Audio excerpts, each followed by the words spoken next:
we're going to get started here in just 1 minute. I'm asking Dan and John to join us and come online. There we go, gentlemen. How you guys doing? Good afternoon. Doing great. How are you? Awesome. Great to see you guys again, as always. So we have people who are continuing to load in. We have several hundred people who are joining us today, and we're really happy that we've been able to provide some solid content for you. And we're going to continue to do that. So today's agenda is all about us discussing the big changes in PPP forgiveness.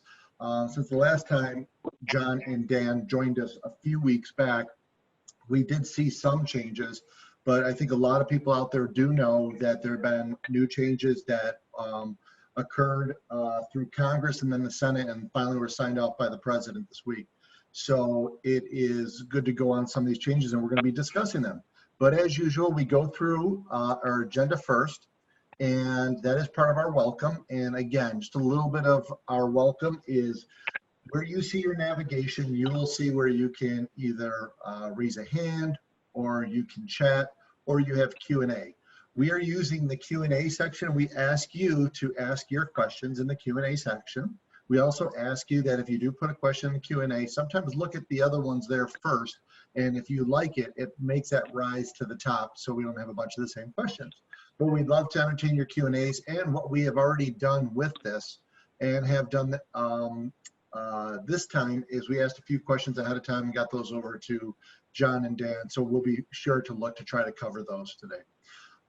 Furthermore, after this, you have the ability that if you are looking for a certificate of completion for this 1-hour course, you will be able to get that from us, obviously. And if you have any issues, you're for sure able to reach out to Hans to help us out, who's in the back behind the curtain, pulling all the strings on this webinar. So let's go ahead, and we're going to go through a few of our housekeeping opportunities. Then what we're going to do is we'll introduce John and Dan, and then I'll hand over the reins to those gentlemen, and they will go through and we'll have a discussion about the PPP forgiveness and have a little bit more of Q&A if some time permits. And we are going to be talking about one of the elements that we're going to be rolling out today because of our work with those gentlemen at RDG and Partners. But first, right out of the gate, we are going to do a poll question. So Hans, if you could, please bring up the poll. How are you managing your PPP? And it's sort of a truncated the question here, but the question is, how are you managing your PPP progress? And so the answers are, we are doing it internally and it is easy. We are doing it internally and it's a bit of a challenge. We are using an external consultant and it's been easy for us, or we are using an external consultant and it's still been challenging. So we're going to give, we have a number of people racking up because we have both people still coming online as well as people voting. So we'll give this probably another minute or two to let you know how I handle it with my own centers. I did have PPP, and for my own centers as well as with Inspire Care 360, we have worked with the team, and they're going to be on the call today, and they've been absolutely fantastic. And it is good to be sure to get all your ducks in a row with this because I think it gives you a tremendous amount of benefit, but also it's going to alleviate a lot of headaches. So right now we'll close out. Let me go ahead and I'll actually end the poll. I think we're getting pretty close on a trend. And that is right there, that we're doing it mostly internally and it is a bit challenging. Yeah, that was a little bit of a leading question, okay? But we do know that there is a lot of opportunity, but there is a lot of challenge, and hence the reason for our webinar. So let's go on to one of our other housekeeping items before we fully get into the forgiveness of PPP. You know, for those of you who are currently members of IC360, as well as those of you who contemplate being members, or those who are just sort of learning about Inspire Care 360, we're a national footprint that supports and is the backbone of many different very successful child care programs in the U.S.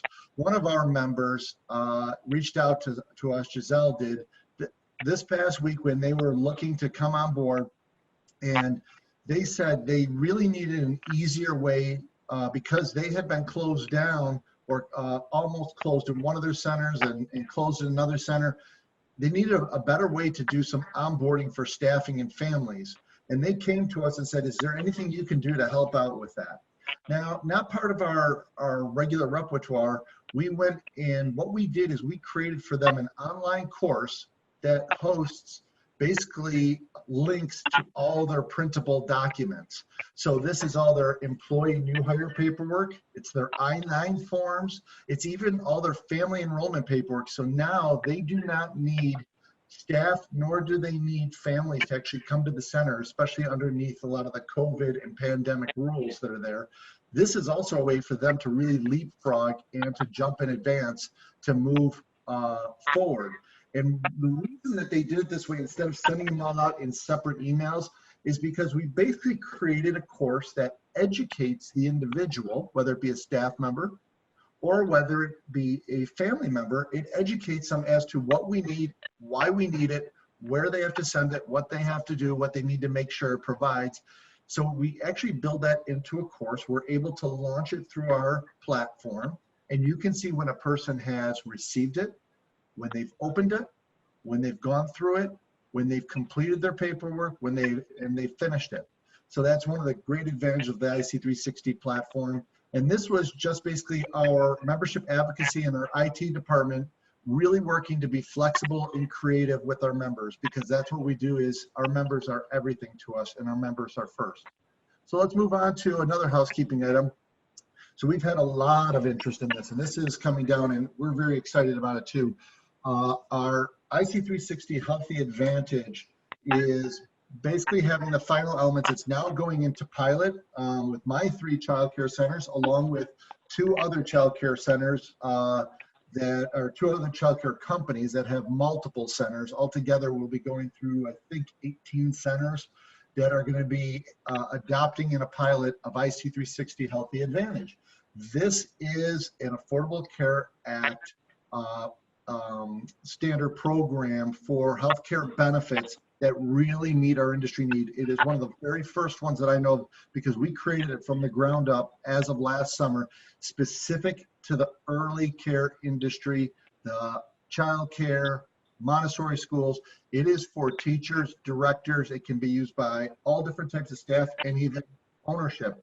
And these are very affordable benefits that are small on contribution from owners, but when it comes really to the employees, very affordable, like starting at $11.50 for a paycheck, where it gives them a lot of the wellness plans, full telemedicine program, and also benefits for medications, all the way to a comprehensive family plan, just over $90 on the high end.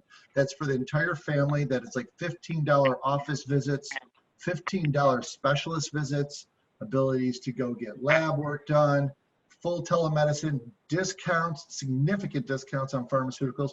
So this will be coming out and we'll be looking for signups for when it's going to be launching. And people can sign up, doesn't have to be immediate, but we're going to be launching in September, and we need about a month and a half runway for those who want to take it on full boat. We're doing pilots to make sure we take out all of the issues or anything in there that might be, we're not sure of yet, and, hitting our blind side.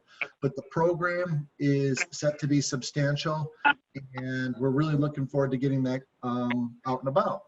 So look for more news coming your way on our IC360 Healthy Advantage. So now, sort of jumping into a little bit, if you haven't been on our webinars before, you'll be introduced now to John Rizzo, who is the managing partner, along with partner Dan Matteo of RDG and Partners. And they are some real special guys who have really done some great work. We've gotten some tremendous feedback. And one of the areas of feedback we have, and I guess it's called, where we say the necessity, is the mother of invention. One of the reasons for that is people came to us and said, you know what, it would be great if we had someone at this level who really looked at business, or looked at accounting, financial services as a business. So what we're going to do is after we go ahead, before we go ahead and go into the forgiveness topic, what we want to tell you about is we are rolling out a new solution, and it is going to be powered by RDG and partners. And I'm going to let these gentlemen talk a little bit about it first, and then they're going to go into the PPP Forgiveness. So this program is a high level, is going to help you on a monthly basis if you are interested in this type of service, really focused on something that is substantial that many of us do not take the appropriate amount of time, and that's our numbers. It's our key performance indicators of what we can actually change, the knobs that we can turn, that we can really make the difference between are we working a job or are we, basically running companies that are assets and really looking to build and to grow. And that's where I believe these gentlemen can really help. So what they have done is they have put together programs in conjunction with us that include an initial fitness assessment. Now, these are exclusively for IC360 members. So that's why the program pricing and everything is highly reduced, but it's for IC360 members, and there comes an initial fitness assessment that you would provide them with some financial services, and they will talk a little bit about what kind of a report comes out of that. But then on an ongoing basis, they have a program that has both a base program and an enhanced version of the program that really lets you stay on target. And for the cost of that program, the return on investment is 10 to 20 times that, likely so. But, I'll let them talk a little bit more about it in a second. So I'm going to go ahead and let me hand over the screens to our gentlemen here. So let me stop sharing. And Dan and John, I said a mouthful, so handing it over to you guys. Awesome. Thanks, Tony. Yeah, we, again, like you had mentioned, we put together a dashboard of industry averages and peer group averages from the clients that we work with and the centers that we work with.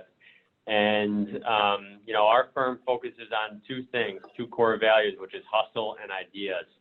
So we've come up with, we like to think of business as our new sport. So this initial fitness assessment that we do, we really just review your numbers, review your financials, and give you our, initial recommendations. But then we have the ability to every month or every quarter review your information and say, hey, this is good. The green check marks mean you're beating the peer group and the industry. The yellows are you're beating one or the other, and the red is, you're lagging behind both of them. But then we really get specific to your center. So this isn't just plugging numbers into a dashboard. That's a good tool for us to assess. But then we really want to get specific with your center and make recommendations for change that bring about more money, more financial incentives for everybody, higher employee retention, et cetera. So we're really focused on that, and we think we can really help in this area, especially from the numbers, because not everybody can afford a CFO, and you're really getting CFO level service. Yeah, just to comment a little bit more on what Dan had mentioned, a good question to ask of us is, what were you doing before the PPP loan program? Because all of your experience, I think, to this point with our firm has been the PPP loan program. And we weren't just sitting around waiting for the PPP loan program. Really? We were doing some of these other things. So we're a business consulting firm first, an accounting firm second. We can handle your tax return, do a great job with that. And a big part of our initial review here and the initial assessment is actually looking at your tax returns as well. So what we found is there's a lot of incentives in the CARES Act that are outside of the PPP loan program, especially in the area of taxation, where we've been able to help clients amend their last 3 years of tax returns and recover about over $100,000 or more in taxes. So taxes is a part of this. And then the service offerings break down between the hustle firm package and the ideas firm package. We really dig in, like Dan mentioned, and focus on your business, your centers, and it's customized to you, just not a template of numbers and information. We help you grow your business, and our fee, we don't want to even collect our fee if we're not providing value. So that's what we're all about outside of the PPP loan program. And I've got to say, working with these two gentlemen, I've done it for a number of years with IC360 and before that. And integrity has been first and foremost. And that's why I brought both of these gentlemen to all of you is, and I think you've seen them over time, was, it's integrity. It's about being a subject matter expert first and seeing if they can help. And then if they can be helpful to you, that's why we wanted to package this up a little bit for you folks, if you have an interest. So with that said, let me hand it back to you, gentlemen. And why don't we go and talk a little bit more about what's going on with forgiveness with PPP. Awesome. All right. Yeah. So let's get into it. So this agenda for today is we're going to go through a news review. So breaking news up to the minute. We always are checking our news sources. We've got a research team behind us that checks to make sure that we're on top of these things because it really is changing rapidly. We're going to go over what's changed. John's going to go over a forgiveness example of the old rules and the new rules and how that could really benefit you. And if there's time, we'll go through some Q&As, and we're going to be, as we always do, we try to answer some questions on the fly as we're presenting. So we'll try to both answer questions during, and if there's time at the end, we'll do that as well. So for the news review, and again, real quick, thanks for attending, everybody. Hope everyone's staying safe and healthy. That's the most important part. And a big thanks, again, to our research team. They're the ones that make us look good on these webinars because they're researching things night and day. When some new treasure trove of guidance comes out, they're pouring through it on a daily basis throughout the night to make sure we can do these in the morning. So thanks, everybody. And all right, so news review. So we've got, for those of you that haven't joined us before, we kind of lay out the players. We've got the SBA, we've got the Treasury. Obviously, legislation starts in Congress. We've got the Senate and the House, and then it gets signed by the president. So these are typically the people that we're monitoring their communications, monitoring, even the inflection and what their tone is to see when things are going to be coming down the pipeline. So since our last couple webinars, the things that we want to really highlight is the fact that demand, they started saying how demand for PPP loans had slowed down because there wasn't clear guidance and there was scrutiny over the businesses that were receiving it. Then they started talking about how the point of the PPP was to protect paychecks of workers. So they really want to get this into the hands of workers, and they really want to get this money forgiven because that's the point. They want to inject money into our economy so that workers can keep it and workers can spend it. So they started around the 12th of May introducing the idea that there was more flexibility needed. They were going to give that flexibility. And throughout May, they started introducing things like the deal in the Senate, which was bipartisan. So a group of bipartisan senators introduced legislation to extend the period of time to 16 weeks. And as they were discussing that, the Treasury Secretary released the first PPP loan forgiveness application. I'm sure some of you have seen that by now. Within the application, there were a number of different clarification items that we'll go through some of those here today. And then, again, they started picking back up with this as we turn the corner on May. The Senate introduced legislation that would sign into law a House version of a bill which extends it to 24 weeks of time to spend the money. So with that, after it was signed on June 5th, we'll get into our legislation update. So there's a number of bills. We've got the CARES Act here up on the screen. We've got the taxability bill that's been introduced and not passed, and then HR 7010, which is the bill that's called the PPP Flexibility Act. So reminder, 528, the House introduces the bill and passes it. The Senate comes back from recess on the 3rd and passes the same version by a voice vote, which meant that it was able to speed up through the process. And then it was signed by the president. This should actually say it was signed by the president on the 5th. So what's changed? Big news. This is huge. This is huge news for the PPP. We've been waiting for more flexibility, and it really is making things easier. It's taking making our job a lot easier when we're coaching people on what to do with this money. So the old bill, the covered period was 8 weeks, which meant you had 8 weeks to spend your loan. And a quick reminder that your loan was 2.5 times your average monthly payroll. 2.5 months of payroll is about 10 weeks. So you had, typically if your payrolls were the same, you would have had 8 weeks to spend your payroll. But like all of the centers out there, a lot of you had to close, you had to reduce staff. So it was really becoming difficult to spend the money, which is the first thing. So they increased the covered period to 24 weeks, which is you now have 24 weeks to spend the money, which is huge. So that allows centers like you guys, it allows businesses like restaurants, it allows all businesses to take more time to spend the money and get the full amount of their loan forgiven. The mix.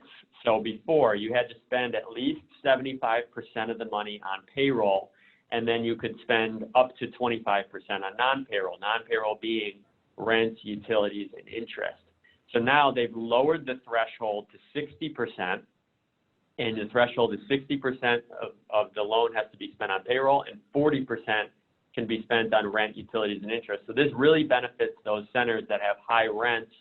If you're renting to an unrelated landlord, or even if you're renting to yourself, you can jam more rent into the loan term, and you have more time, more months to spend on rent, utilities, and interest. The loan term, if you were unable to spend all the money, if you were unable to meet all the requirements, you'd have to pay this money at 1% over 2 years. They increased that loan term now to 5 years. So even if you can't spend the money, it's still a really cheap loan. If for those that are following along from our early webinars, remember that if you didn't bring everybody back during your 8-week period, as long as you hired everybody back by June 30th, you would be eligible for full forgiveness on whatever you spent. They've increased that date now to December 31st, meaning that as long as you bring everybody back by December 31st, then you'll be eligible. You won't be penalized for not bringing people back during your covered period.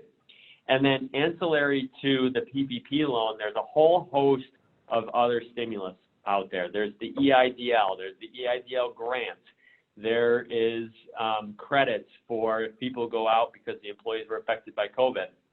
In addition to that, there was this payroll tax deferral, which meant that all of the payroll taxes on the employer side for Social Security, which is 6.2%, all of those monies could be deferred and essentially turned into an interest-free loan by the government. If you got PPP funds, the payroll tax deferral, you are no longer eligible for this payroll tax deferral. Now they've written it in and said, hey, we really want to help with the cash flow for businesses. So if you need the cash flow, you're now eligible. Hey, Dan? Yeah, go ahead, Tony. Before we go, can we go back just for 1 second? You may be getting to this, but for one thing, 2 questions for you. Underneath the mix, has anything expanded under rent, utilities, and interest? Obviously went from 25% to 40%, and obviously payroll's at 60% now. But is there any additional, or is it still pretty strict as it was when you first talked about it?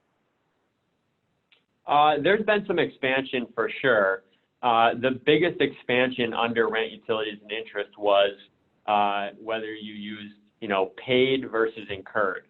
So for all those people that deferred their rent payments because they couldn't make the rent payments, the question was, can I catch up all of those months that I deferred into the period of the covered period? And they said, yes, you can. So if you missed January and February and March's rent and got your loan in April, you can pay January, February, and March in April and have it count during that covered period. So they've expanded the amount of money you can spend. And in terms of utilities, they've clarified a little bit. There's still a lot of questions. So utilities, a question earlier was, what's a utility? So that would include your gas, your electric bill, your internet, your telephone.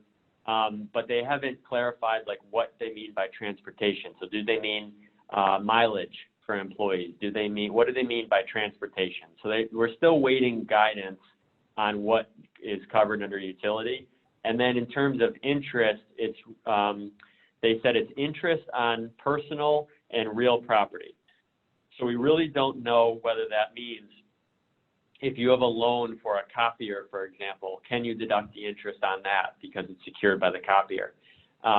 So we're still waiting more guidance on the interest. They're really focusing on the fact that now you have 24 weeks, you should be able to hit it with payroll alone, and they're kind of leaving these other 3 categories alone. Okay, good. Thank you for that. The other one is, and you guys may be getting to this too, but now where you have until December 31st, a lot of us who did receive PPP, we really set out a very tight schedule. So we're well down the path now that we're at June 9th. You know, it's great that it came out, and it's especially great for those who are closed and are just trying to open back now. But if we were, you know, when we look at the amount of employees we have, do we now have to wait till December 31st for the number of employees, or can we draw a line in the sand and submit our forgiveness on June 9th if we hired everybody back, or July 31st, or whatever the date might be? Yeah, so definitely you can elect to still use the 8-week period. So for those of you that made the business decision to hire everybody back, pay people, and you've spent all your money, if you've qualified within the 8 weeks, you can elect to use 8 weeks. And if you've hired everybody back and you're not going to be reduced, then use the 8 weeks, submit your application, you're done. We're still waiting to see if by using the 24 weeks, you have to keep all of your employees through December 31st, or if as soon as you spend the money and bring everybody back, you can immediately apply, which would be July or August in your example. So they haven't said, yes, as soon as you spend it, as soon as you bring everybody back, apply for forgiveness and be done. One of the catches we could see them doing is saying, well, if you're going to use 24 weeks, then you better have everybody by December. And that's a crystal ball. We don't really know that everyone's going to be there by December. So we just want to be careful and wait for that guidance when we're determining whether or not to submit the application for forgiveness. Great. Thanks for that, Dan. So, you know, another thing that came out of the law is when the PPP Flexibility Act was signed, it said in there that you must spend at least 70% of your loan amount on payroll. And what this did was before, if you spent half the money, as long as 75% of half the money was spent on payroll, you could get forgiveness. They came out yesterday and said that you still could get partial forgiveness even if you don't spend 60% of your entire loan amount on payroll, which essentially means as long as you spend money and 60% of it is spent on payroll, you should be eligible for forgiveness. So the point there is, if you haven't been following every minute, every hour, is that as long as of the money you spend and of the money you use to apply for forgiveness, 60% of it has to be spent on employees. And then real quick on this payroll tax deferral, I touched on it that you're eligible. A reminder that all the payroll taxes you incur between now and December, the end of this year, you can defer, and you defer 50% of it until December 31st, 2021. So you pay half of it back in 2021, and you pay half of it back by December 31st of 2022. This is only a loan. You have to pay it back. It's not forgiven. So remember, if you're going to do this, and if you're going to defer employer payroll taxes, you have to keep track of how much you're going to have to pay back so you don't get hit with a surprise bill from the IRS for these employer portion of payroll taxes. So very important to work with your CPA and your advisor on that one. Hey, Dan, you know, typically what kind of situations, because in my 2 cents, just reviewing it, I'm like, sort of the last thing I really want to do is defer payroll taxes if I don't have to, just because that seems like a slippery slope of coming back with, you know, money that I could have paid up front. What's your take on that? That's absolutely our take. We are not recommending this unless cash flow absolutely demands it. And if you know, for example, that you're going to be able to track it and you're going to be able to manage your cash flow up to that point. This is a very long time to forget about something that you've deferred, payroll taxes. You know, in our opinion, unless you need that cash, we're kind of recommending that you use other sources like an EIDL, which has a loan agreement, the PPP, which is forgivable, the SBA Small Debt Relief Fund, which pays your loans for you. So we're not really recommending this unless cash flow absolutely demands it. Cool. All right, so as we've kind of said on every single webinar, you want to make business decisions first. That becomes ever more apparent now that you have 24 weeks to spend the money. But if you don't need people, don't hire them back. If you need people, hire them back. So we're just reminding everybody that now more than ever, now you have this flexibility, make smart business decisions first. That especially goes with things like bonuses, hazard pay, etc. You should have no problem spending the money now over 24 weeks. So make sure to re-review your strategy if you've laid one out and make sure that it's still the smartest one from a business perspective. Another quick reminder, we've gone through these slides in previous webinars. There's 3 forgiveness limitations. The first is spend the money. So we just talked about it. 60% has to be on payroll, 40% on rent, utilities, and interest. The time period is 24 weeks now instead of 8. So you have 24 weeks to spend the money. The second forgiveness limitation is maintaining unemployment. So a reminder that you have a base period where you calculated the number of employees you had, and you compare that to the number of employees you have during the covered period. You want to have at least the same amount of employees during the covered period as you did during the base period. If you don't, make sure you have everybody hired up until December 31st, 2020. So make sure you hire everybody back by December 31st. And the third forgiveness limitation is maintaining employee comp. So that doesn't mean, they clarified this, it doesn't mean you have to pay people exactly what they were paid before. So if someone was making $1,000 in any given week, you don't have to pay them exactly $1,000. You just have to pay them at the same rate. So if that employee was making $15 an hour before, and they were working 40 hours, you could pay them for 30 hours as long as they're still at the $15 an hour. And then you won't get penalized. If you have a salaried person that was making $800 a week on salary, no matter the hours they work, as long as you're paying them $800 when they come back, you won't be penalized for that decision. So the important part is rates. It's very important to pay them at least 75% of the rate that they were making before they were laid off due to COVID. All right, so another reminder, so since all of these centers, you guys are gonna have to pay taxes, the CARES Act came out and said the income is not taxable, and everyone said, this is awesome, I've got tax-free money, I'm gonna spend it on employees. And then the IRS came out and said, yeah, that's great. However, the expenses that you use, that are being reimbursed, those are no longer deductible, which essentially means what? That means that the income is taxable. So, the IRS has plenty of precedent to do this. They've done this in the past with other similar things. And the Senate came back and said that was not our intent. So as you're going through tax planning and working with your advisor, which is very important to do this year, is make sure you ask your accountant to take into account the fact that the expenses right now might not be deductible. So when you're doing tax planning, make sure you account for the fact that this might be considered income to you. There is a proposal in the Senate Bill 3612, that would make the expenses deductible again. We're going to continue to monitor that and really hope that it comes out and that those expenses become deductible again. All right, so things that we are still awaiting clarity on. So, these are some common questions. So when do we start applying for forgiveness? So now that we have 24 weeks, I imagine some of you are going to spend it before the 24 weeks is up.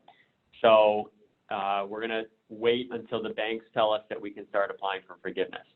The other question is, before, when you had 8 weeks, you could give people $15,385, which is 8 weeks worth of $100,000.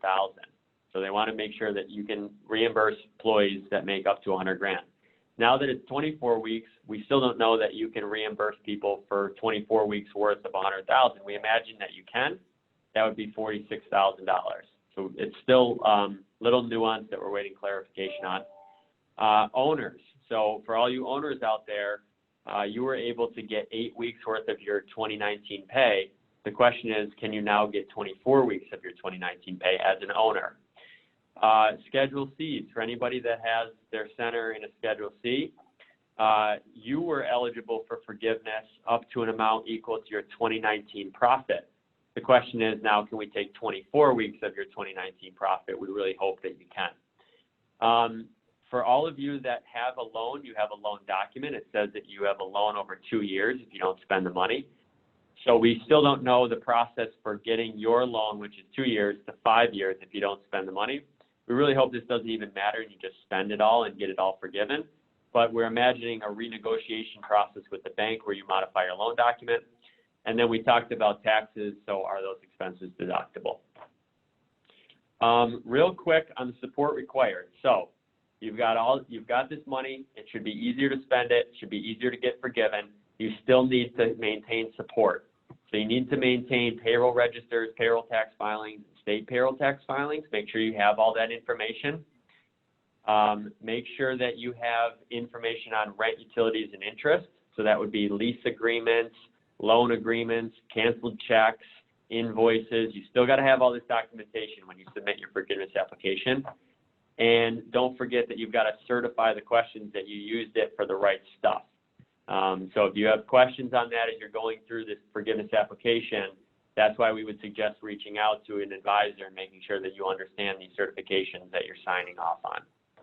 Great. Hey, So with that, Dan, before go you ahead. go on to your poll, well, I guess we have it here. Well, they'll be able to answer it. But one question that I know had come up before a few times was about giving bonuses and hazard pay. What's your guys' position on bonuses and hazard pay? Yep, you're absolutely allowed to give bonuses and hazard pay. A reminder that when it was 8 weeks, they came out with clarifying guidance that said as long as you don't pay somebody more than $15,384 over the 8 weeks, no problems whatsoever. You could be hazard pay, it could be double their pay, as long as it's for employees. For owners, you can only pay yourself up to what you made in 19. But for employees, as long as you paid them no more than $15,384, you can call it a bonus, you can call it hazard pay, you can call it regular salary, it doesn't matter. Now that it's 24 weeks, that's our question is, can you bonus them up to 24 weeks worth of pay, which would be about $46,000. But our position is as long as you're paying your employees and getting money into the hands of the employees, it should be fine. Okay, good. That's if you have enough money in your PPP to do that. That's a lot of money to pay out. Right. So. Right. And that's a very important point is make a good business decision first. You know, don't be giving bonuses to people that you're just giving it to spend the money. The important part is you should have enough time to spend the money. So make a good business decision on who gets a bonus or who gets hazard pay based on what they did. Good. Thanks. All right. So we've got this poll question up here. I'll let Hans kind of monitor to make sure we get most of the answers here. But the question is, what's your biggest concern? Is it not about PPP forgiveness? Is it not understanding the needs of the SBA? Looks like we got some of these poll responses in maybe. But yeah, we just wanted to know what your concerns are for PPP forgiveness. All right, so with that, and it looks like 75%, Hans, I don't know if you can reshare that or not. There we go. So, 75% of you say the biggest concern about PPP forgiveness is ensuring that we meet the forgiveness rules. So totally understand. We can feel for you there. It changes every hour. So stay tuned. Tony's been doing a great job of disseminating information, and we'll keep updating for everybody there. All right, so with that, I'm going to turn this over now to John, and he's going to go through a forgiveness example. Great. Thanks, Dan. Thanks to everybody else. Hopefully we're getting all your questions answered, and we'll cover some in the end here for some questions that still linger. So here's an example comparing the differences between the 8-week period and the 24-week period. You can still use the 8-week period. That's up to you. If you can use all your dollars and have it all forgiven, then we say, yeah, go ahead and use the 8-week period, apply for forgiveness, get approved for forgiveness, and you're done. You don't have to worry about any other filings with the PPP program. So my guess is many of you, though, aren't going to be able to use it all in the 8-week period. So in this example, we have a $2 million loan amount. From that $2 million, this company spent $550,000 on payroll and $390,000 on the non-payroll items. So they spent a total of $940,000. Now, when you do the math, because for the 8-week period, only 25% of your spend can go towards non-payroll. So even though they spent $390,000, the maximum non-payroll they could even have forgiven is $183,000. So their total amount eligible for forgiveness is the $550,000 in payroll plus the $183,000 maximum non-payroll for a total of $733,000. There's the maximum. Now there's some other markers you have to hit. You have to maintain employees, and you have to maintain compensation. This entity maintained compensation. However, their employees in the baseline period were 180. In the covered period they selected, And through June 30th, their employees were only 63. So they only retained 35% of their workforce.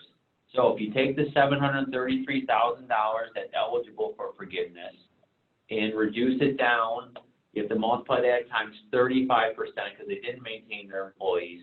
So their debt forgiveness would only be $256,000 on a $2 million loan.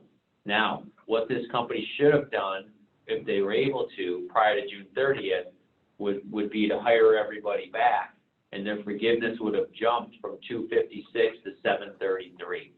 So there is a lot of strategy here, and as the poll answers came back, they weren't surprising.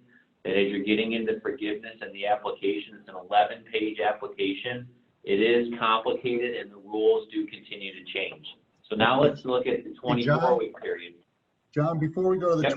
24-week period, we in our industry oftentimes have had people, and I'm not sure we've talked about this with this group, but we've had people where we've offered them a job to come back and they haven't come back. What is the SBA saying about those individuals? Yeah, there's guys in the Q&A, we had some of those questions. Yeah, if you offer a position back to someone and they decline and don't come back, they will count as an FTE. So that's part of this exception. In the case of the 8 weeks, they would be considered part of this June 30th safe harbor exception, and they would add to your FTEs for the covered period. And what is the kind of documentation you would need for that individual?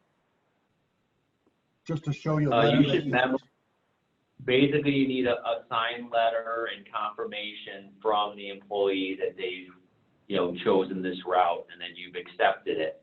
So you just need to submit that documentation with your application. Yeah, and it's not always that is as easy sometimes, Tony, to get the signed letter. We've been telling people, document it in writing and document that you've made the effort to hire them back. And if they give you an email or a text or whatever the case is, get whatever you possibly can from them.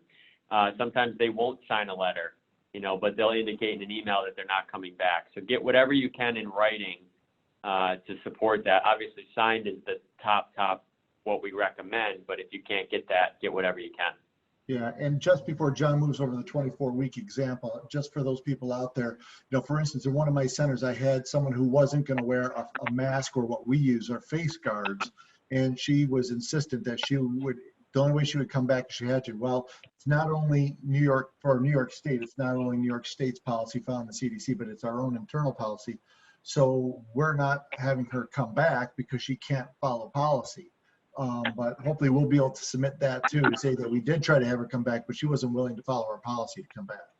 Yeah, and that's part of this new PPP Flexibility Act. So when the Treasury comes out with new guidance within the next couple of days, you'll see that they're going to include that as a new exception, that if you've had difficulty bringing people back over safety concerns for other employees or for children or parents or whatever, then you'll be able to include that as an exception and they'll count as an FTE. Because like you said, if somebody's refusing to come back because they're not going to keep people safe, you'll have the ability to include them as an FTE.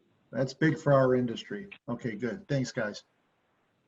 Yep, a lot of protection out there. I mean, the SBA really listened to all the concerns here with this new act, the amendment, and I think they're starting to get it right. All right, 24 weeks. So same loan amount, $2 million. Over the 24 weeks, though, they were able to spend $1,650,000 on payroll because they had more time, and they spent $1,170,000 on non-payroll. So they actually spent more than their $2 million, which is okay. They spent the full $2 million plus another $820,000, so they spent $2,820,000. Now the maximum non-payroll, it jumped to 40%. So with that, their maximum non-payroll amount is $1.1 million. So when you add the $1,650,000 in payroll to the maximum non-payroll, total eligible for forgiveness is $2,750,000. Because they had until December 31st, they were able to hire everybody back. So the baseline employee number of 180, they also had 180 for the covered period. They had 100% workforce retention. So because of that, their entire loan of $2 million is now forgiven. And the additional forgiveness from what it would have looked like under the 8 weeks was over $1.7 million. So as you can see, major difference between the switch from 8 weeks to 24 weeks. So it'd be very difficult for companies to not be able to spend all the dollars and not have all the dollars forgiven under the 24-week scenario. So it's a big win for business owners with this change. Now, some of the questions that have come in relate to, hey, let's say, do I have to stick with 8 weeks or 24 weeks? The answer is yes, it's 8 or 24. However, if you've spent all your dollars after 10 weeks or 12 weeks or 20 weeks, and we're still waiting on the official forgiveness applications under the 24-week plan, however, you should be able to submit for forgiveness when you've spent all the dollars and you expect full forgiveness. You won't have to wait for the end of 24 weeks. So there's an example of what the changes look like. We had this question already today relating to how you track information, number one, and number two, how the payroll tax deferral works. Basically, we have a payroll entity here, RDG Payroll, and we know that several of the payroll companies have a fairly easy, we have a 2-button process if you elect to have your payroll taxes deferred.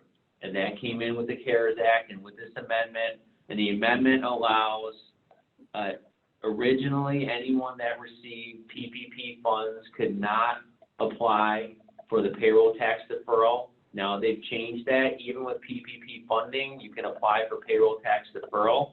You have until the end of the year of the remaining quarters here. And whatever payroll tax is deferred, you have 2 years basically to pay that deferral back. So it's more or less an interest-free loan.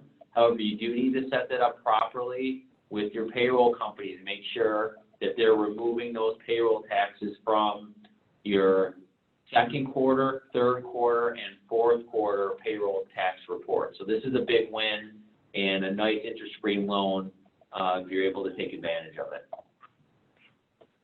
Cool. All right, so wrapping this all together, it's really still all about strategy. Again, you have to complete this 11-page application. We know it's challenging, it's frustrating, that's why we're here to help. So don't forget to review your strategy. Use the money wisely, like we said, make good business decisions. I think we had too many people in the beginning, and we worked on over 300 applications totaling close to $80 million. And we did have some people panic in the beginning and start to spend the money and give bonuses and hire people back when they really didn't need them. And they're probably, that wasn't the best of strategies in the beginning now that we've moved this to 24 weeks. Keeping good records. This was another question we got today in the chat. Basically, you need to keep payroll reports.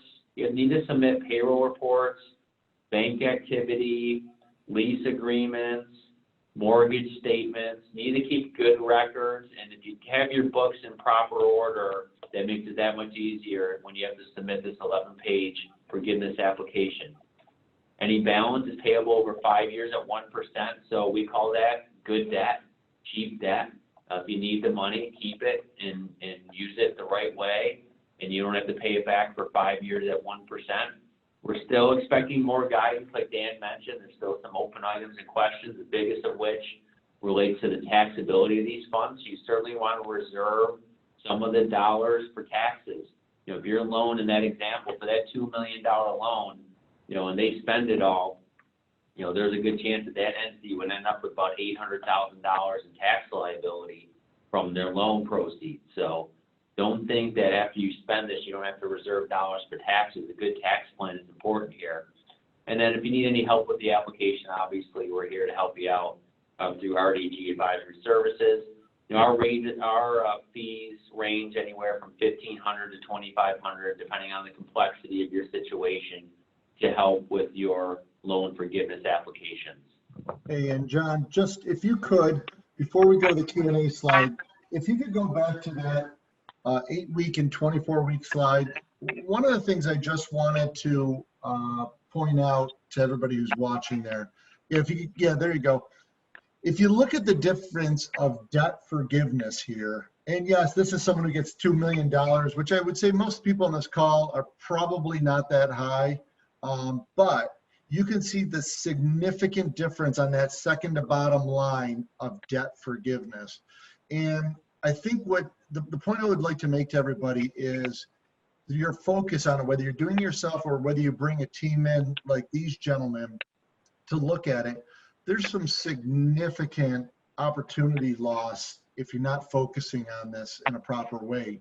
And the value of investing like in these guys, and yes, it's a little bit of a pitch for these guys, but the value, if you invest in having someone like these guys, the return is just tremendous on what the difference you could get back if you do it right as to sort of missing the ball with it.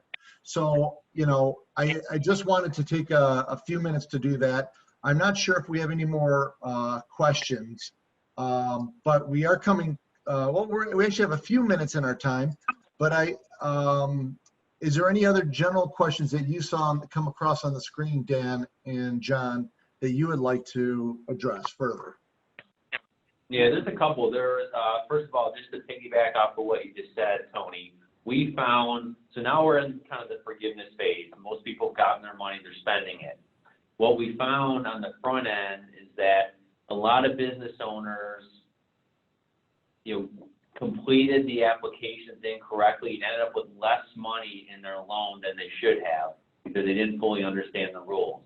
For example, they may have not considered healthcare costs and retirement plan costs, and they may have miscalculated compensation for an owner. And unfortunately, you can't go back and ask for more money. So we would just say the same caution. The errors that we found on the front end, you don't want to make similar errors on the back end when it comes time for forgiveness. So it's important to get all that right. Yep, very good points. And yeah, I was going to say, I'm sorry, up front, one thing you just mentioned there, some people are going, well, 24 months, is there a way to go back and get more PPP dollars because of that? Or maybe if I did it wrong, is there a way to resubmit, or is it over? Is that party, that train left the station? There's only one official way to do that, which is if you were a partnership and you didn't include the partner's self-employment income in the initial application. There's an interim final rule out there allows you to submit. However, there's a form, I believe it's SBA form 1504. If the bank submits that form, then even though you're allowed to go get more money, you're cut off. Once it's basically like them closing the loop on your application. Most of those forms have been submitted, so at this point there really isn't a way to go get more money. The only possible thing, there's chatter, and none of it has even materialized into new legislation, that some of this money will be allowed to be reapplied for. But really at this point, it's only for the businesses that haven't applied. You have until June 30th to apply. Great. All right. I know. Go ahead, Dan. No, I was just going to say there's one quick question here on the EIDL that we didn't touch on as these questions are coming in, which we love these questions, answering these.